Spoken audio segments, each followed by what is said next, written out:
പ്രിയപ്പെട്ട പ്രേക്ഷകരെ, നാം ഇവിടെ ചർച്ച ചെയ്യുന്നു ഭഗവത്ഗീതയിലെ സാഖ്യയോഗമെന്ന 2-ാമത്തെ അധ്യായത്തിലെ 12-ാമത്തെ ശ്ലോകം ആദ്യം നിങ്ങൾ ശ്രദ്ധിക്കുക.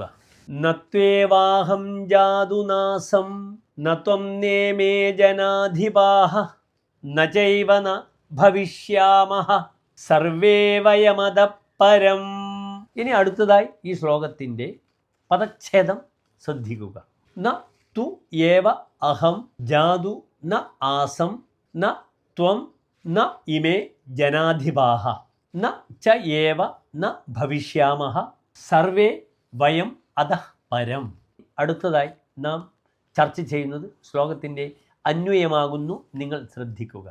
അഹം ജാതു ന ആസം ഇതി തു ന ഏവ ത്വം ന ആസീഹി ഇതി ന ഇമേ ജനാധിപാഹ ന ആസൻ ഇതി ന വയം സർവേ അധഃപരം ന ഭവിഷ്യാമഹ ഇതി ച ന ഏവ.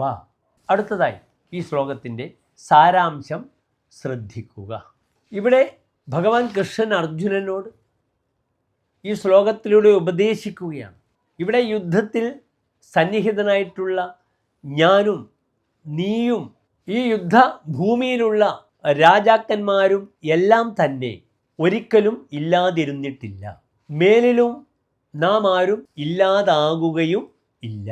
ഇവിടെ വീണ്ടും അർത്ഥത്തിലേക്ക് നാം ഇറങ്ങിച്ചെല്ലുമ്പോൾ മനസ്സിലാക്കേണ്ടത്, ഇവിടെ കൃഷ്ണൻ പറയുകയാണ്, ഞാനും നീയും മറ്റ് രാജാക്കന്മാരും എല്ലാം തന്നെ അവരുടെ ദേഹത്തോടൊപ്പം ഉണ്ടായവരല്ല.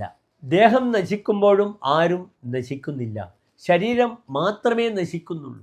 ആത്മാവ് എപ്പോഴും നിത്യമായും ശാശ്വതമായും നാശരഹിതമായും വർത്തിക്കുന്നു എന്നാണ് ഈ ശ്ലോകത്തിലൂടെ ഭഗവാൻ ഉദ്ദേശിക്കുന്നത്. നമസ്തേ.